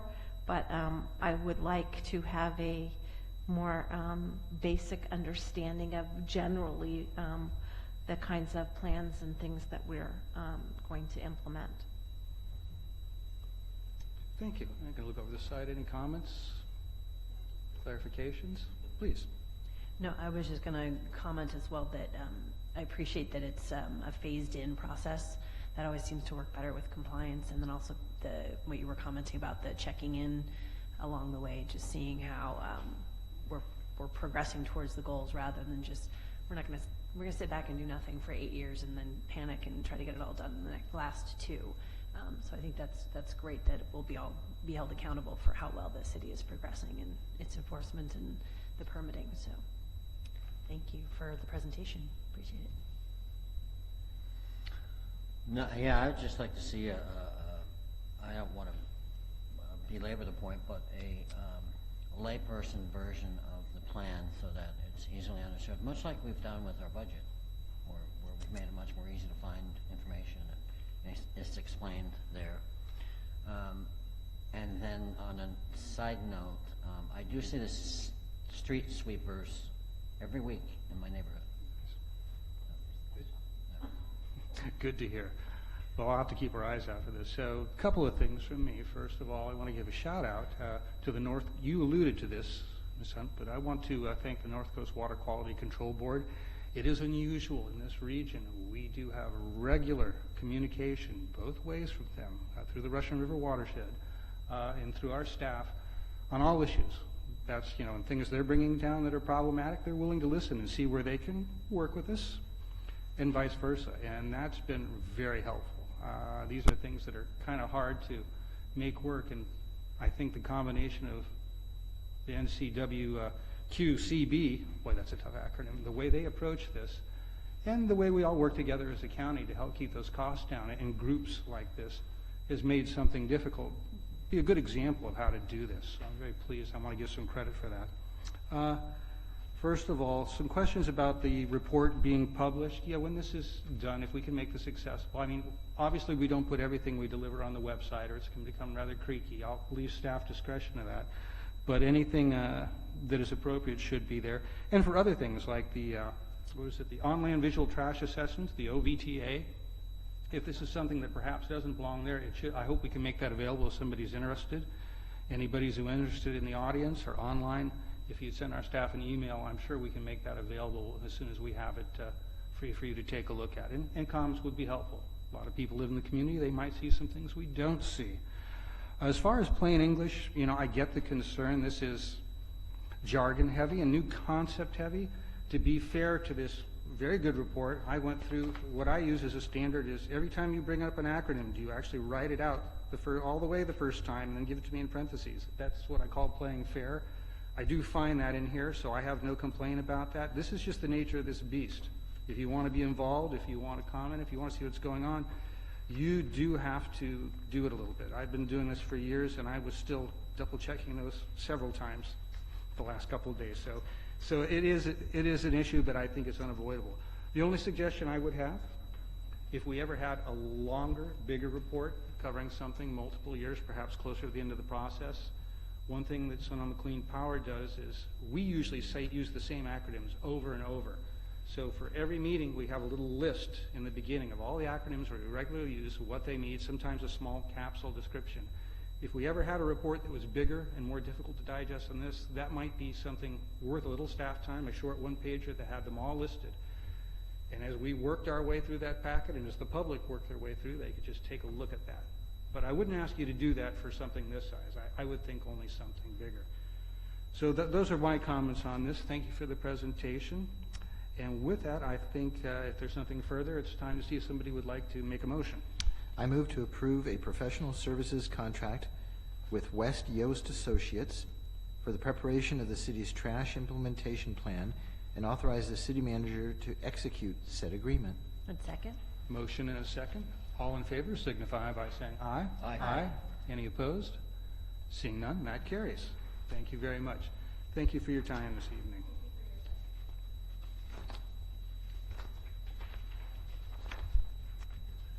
And this brings us to our last regular agenda meeting item. This is the appointment of a voting delegate and alternates to the 2018 League of California Cities Annual Conference. City Manager Obid, will you be giving us a quick opening on this? Yes, thank you, Mayor, members of the council. So every year, the League of California Cities holds an annual conference. This year, it is going to be in Long Beach, September 12th through 14th, and it's customary that that we nominate at least one voting delegate and perhaps some alternates if necessary. And they can be council members or they can be staff. So at this point, we don't have the items that they're going to be discussing specifically, but I'm sure there'll be some as there in years past. Well, historically, when I've been mayor, I've usually given this over to our League of Cities representative. Are you available this year to do this? I am not available. I have another commitment during this time frame. And I have a feeling I will be too, just my guess, in September. So with that, I'm going to look around to the council and see if anybody is interested in perhaps representing us for this. So, Mr. Mayor, I am available. If that would be, if I could be nominated and approved to go and represent Cotati, and obviously when the items come back, we can discuss them, and then I can have the indication from the council how you would like me to vote. Perfect, perfect. All right. So anybody interested in being an alternate? Would anybody be free in that time frame? I don't think we have to necessarily have an alternate, but I'm just checking and see if that works for anybody's schedule. If not, I think we're fine. Yeah, it does not. I have, I think there's 2 ag and open space meetings where we're voting on the mini grants that week, which is You'll want to be there, right? Yeah. Yeah. So. All right. And I am not available at that time. Yeah, it's a difficult year. So with that, I really appreciate you stepping forward, Councilmember Skillman, to help with that. So, but I do think to do that, let's see, is this direction, or do you need a motion? it's a motion appointing. In that case, I'm looking for a motion for somebody. I would motion to nominate Councilmember Skillman as the representative for the League of California Cities. I'll second that. We have a motion and a second for Councilmember Skillman to be our representative. And I'm sorry. Public comment. I'm sorry. Oh, yeah. My apologies. I was about to say, no, you can't go. We can't do that. My apologies to the audience. Thank you for the reminder. Mr. Barrich, anybody? No. We will probably have this come back, I'm sure, once the league gets us what we're going to be discussing. We'll have some public comment on that to give direction. We can take some public comment then. So we have a motion and a second. All in favor, please say aye. Aye. Any opposed? Very good. Congratulations, and thanks again for stepping up to help us with that. That is great. This brings us to 14A, supplemental information received after the agenda was posted. Do we have anything extra tonight? Whoops, I got right past that because it wasn't in there. I tried to bypass the city manager. City manager's report. I don't think you would have let me do that. Thank you, Mayor, members of the council, my favorite part of the meeting. So just some recreation news I wanted to let everyone know about. Last Friday night, we had our first summer movie in the park and showed Despicable Me 3 we had over 200 guests in the plaza. And we have the new inflatable movie screen. I don't know if you've seen it, or if you've seen it on Facebook. It's very impressive. And we also had bounce houses, face painting, and lawn games available for people to play with while they're waiting for the movie to start. And our next movie night will be on July 20th, which is also a Friday. And we'll be showing Peter Rabbit at that show. So if that's of interest, come on out. It's going to be a great time. And we also sell, food and drinks and so forth. So you can have dinner there if you wanted. And then we also we're currently having our 4th week of Camp Cotati, and we have 23 campers this week. And we're continuing to offer this throughout the summer and expect it to keep growing as the summer goes on. And we have also have a bunch of specialty camps that we're offering, including 2 Lego camps, a whole variety of sports camps, gymnastics camps, and more. And we're also offering beginning Pilates class at the community center on Wednesday evenings at 7 p.m. And this is being taught by our master Pilates instructor, Darian Gold, who was trained by one of Joseph Pilates' own premier disciples. So that's pretty impressive. And she has 20 years of experience as an instructor, and this is suitable for all abilities. It's a beginning class. And this is, I'm told it's a mat Pilates, not a reformer Pilates, if anyone is into Pilates. So just come with your mat. No machinery involved. And on June 16th, the Cotati Chamber of Commerce hosted the first music festival and had over 700 guests in attendance that day. And the event was a success, and it was reported to me that the Chamber is looking forward to doing it again next year.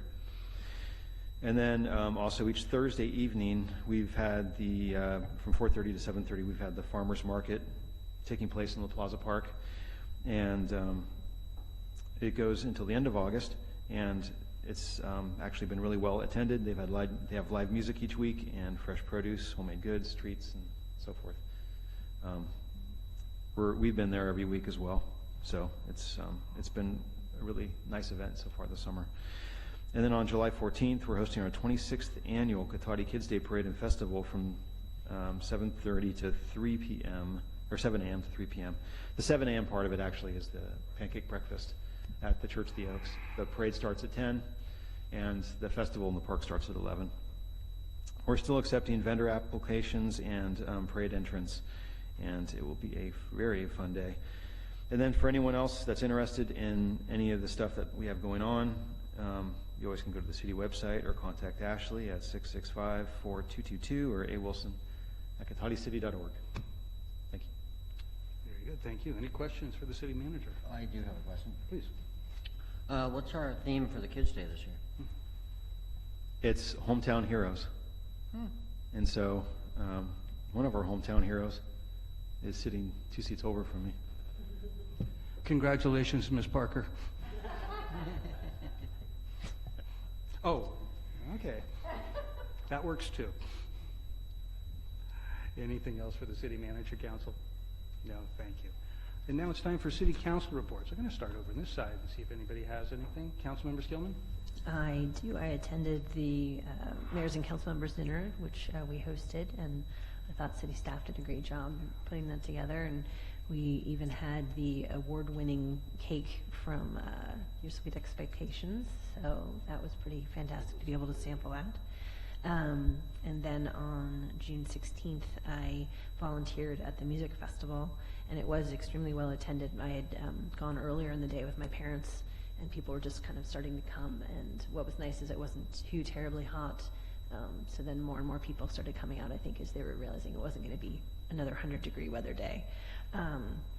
A lot of people commented to me that while I was at one of the booths, that they really liked the format and just having it opened up to different genres of music.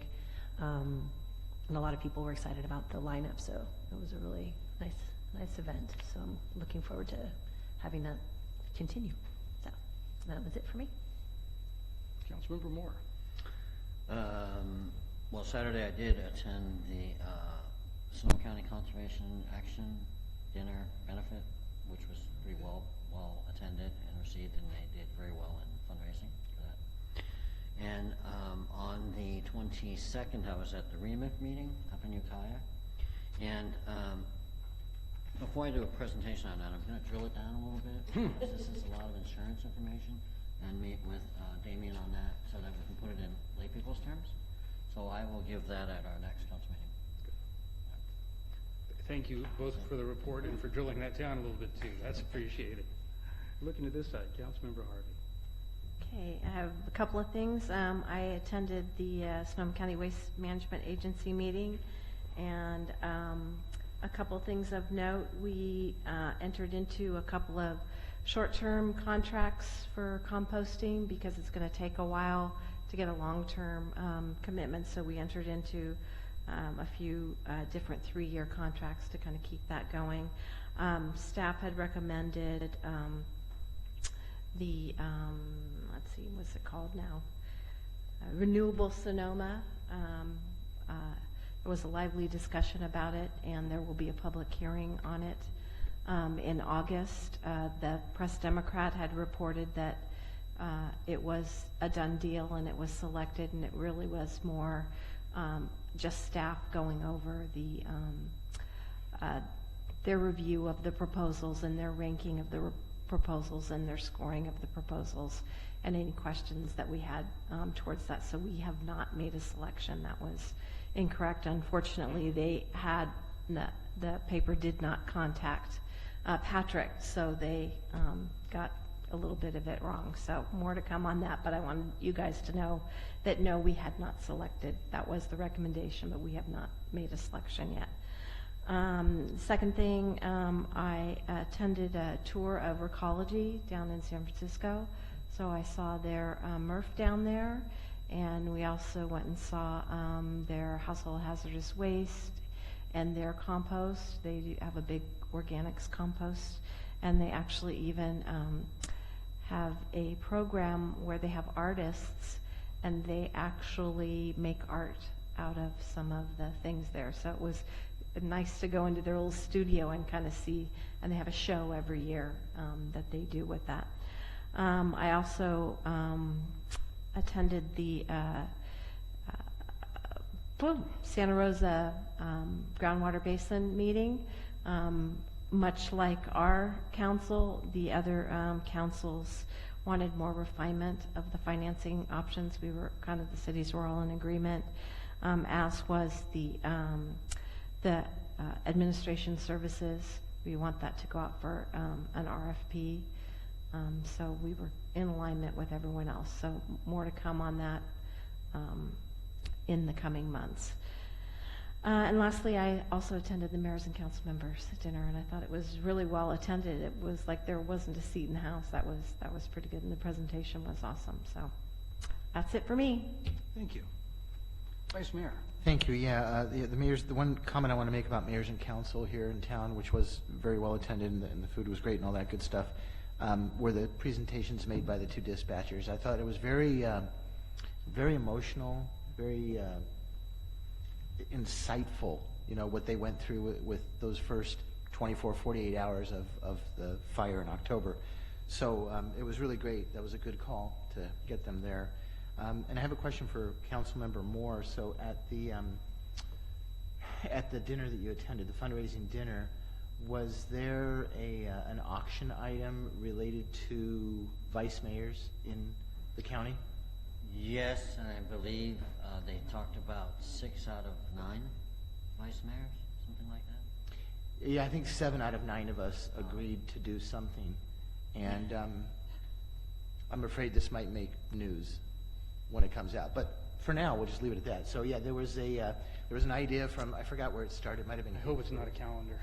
It was, the concept was to put this package together that the public would, then bid on.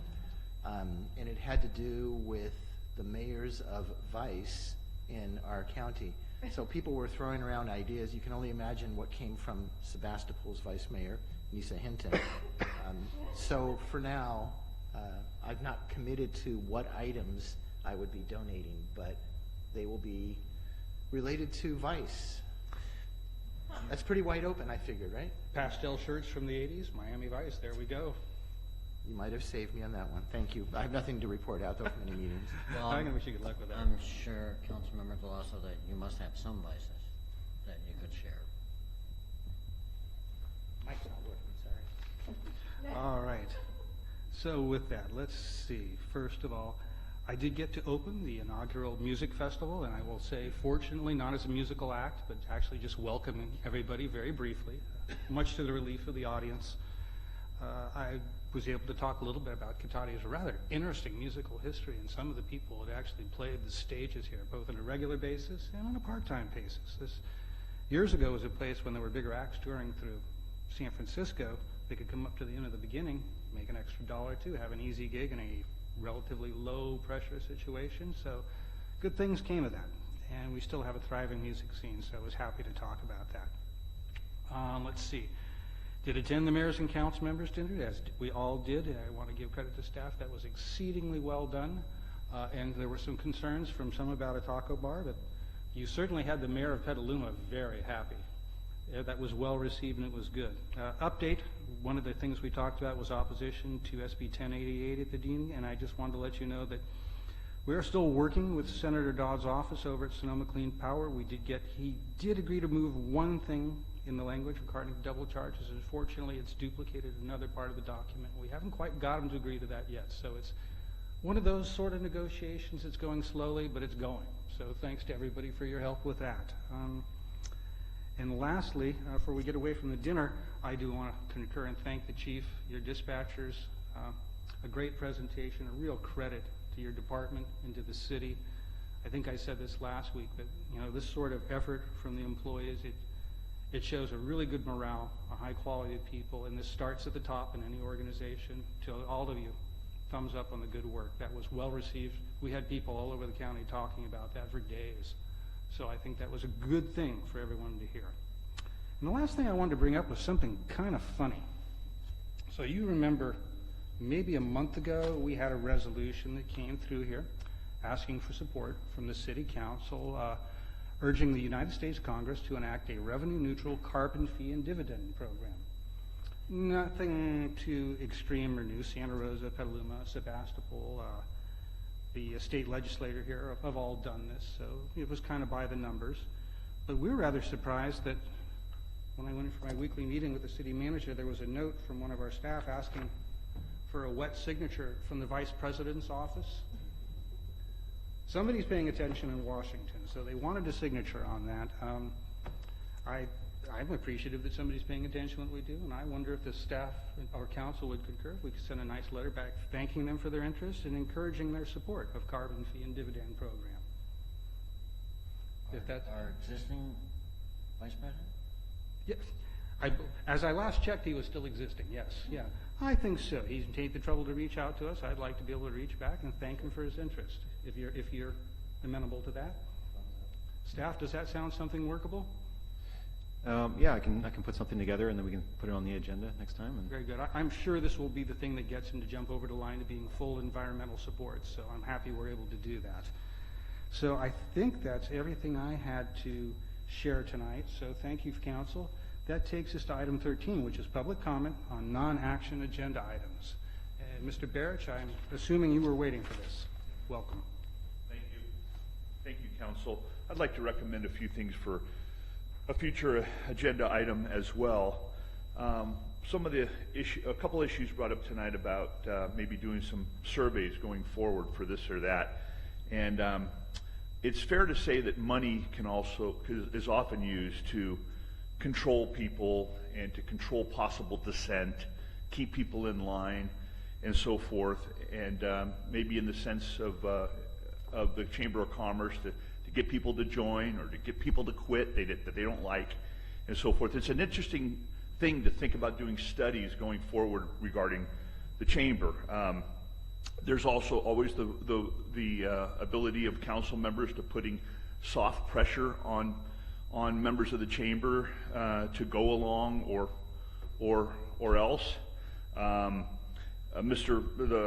mayor talked about maybe having staff do a study on how much the city has actually benefited from their participation and support, financial support of the Chamber. I don't know how you do a study like that.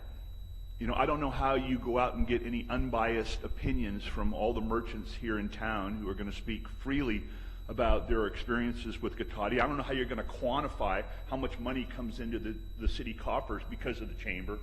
How you're going to qualify who you're going to, the answers you're going to get, who you're going to survey, who you're not going to survey. I don't know how you survey the businesses that have left Cotati because they've been disappointed, or they felt left out, or they've been chastised by members of the Chamber that they haven't gone along. I mean, we heard stories of like Marsala Jacks. He was very vocal about how he was discriminated against and the problems he had. He moved shop and got out of here. There's lots of untold stories like this that you're never going to be able to do a survey. I think you just should get that out of your mind, that there's any way that you can quantify any of this. If you want to make a donation, you want to make a donation. I remember reports by Suzanne Whipple giving her annual report that this last year we sent out 11 packets, information packets, to people interested in maybe setting up shop in Cotati.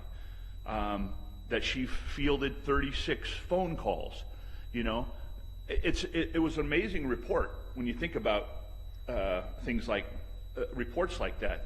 And then, you know, Mr. Moore asks Vicki Parker if she has any information that going back 40 years about any complaints coming into the city. Well, I mean, look, she wasn't even born yet 40 years ago, this lady, right?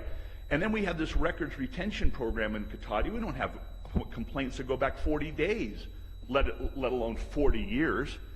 The council's been burying complaints for years. I was on the city council with Diane Thompson. We couldn't get any record of complaints. So I think asking staff about who I've talked to, I'm wrapping up right now, who I've talked to about the Chamber of Commerce or how they run Chamber of Commerce's in other cities is a little disingenuous. Poor Vicki Parker's not going to have that answer, who I've talked to. But I mean, I appreciate the concern, but I think you're going down about this all wrong. Thank you, Mr. Barrett. Anybody else want to speak? Mr. Hancock, welcome. Yes, good evening. Since I was reminded I wasn't talking about on subject earlier, I'd just like to bring it up again, that I do appreciate the fact that the website has been really functioning very well when I've got to it, and being able to get at the information on the website really gives me the ability to be able to see what's going on in the city, gives that openness and transparency that's there. I mean, it would be nice also to do some studies on just how the time is used as well up here at the podium, because it seems like it gets dominated a lot, and I just skip over those, you know, incidents where there's just a lot of people speaking up here or individuals speaking, and so it's very nice to be able to have it on the web. Thank you very much. And thank you. And this is the last chance to speak tonight. We have one lone person who has made it through this entire fascinating meeting. This is your last chance to comment if you'd like to on non-action items. Very good. All right. With that, I'm going to bring this in and close that then. Let's see. This brings us to information received after the agenda was posted. Seeing none. All right. So with this, we are going to adjourn to closed session. The topics tonight include public employee compensation, public employee government California Code section 54957.6, title City Manager, City Representatives John DeLasso and John Moore, and secondly B, Conference with Labor Negotiators, Government Code section 54957.6, City Designated Representative, the City Manager or Designee, Employee organizations include the Cotati Employees Association, the Cotati Police Officer Association, the Cotati Police Management Association, as well as unrepresented employees. And with that, we will adjourn to closed session. And yes, Beg your pardon, Mayor, I think there's actually one more opportunity for public comment, and that would be on the upcoming closed sessions if there is any. that's right. And I'm looking, and I think I lost my best public commenter. Anybody want to fill in? Well, with that, we're good. All right. Thank you very much, and I appreciate it, City Attorney Donahue. It's good to have a city attorney to keep you honest.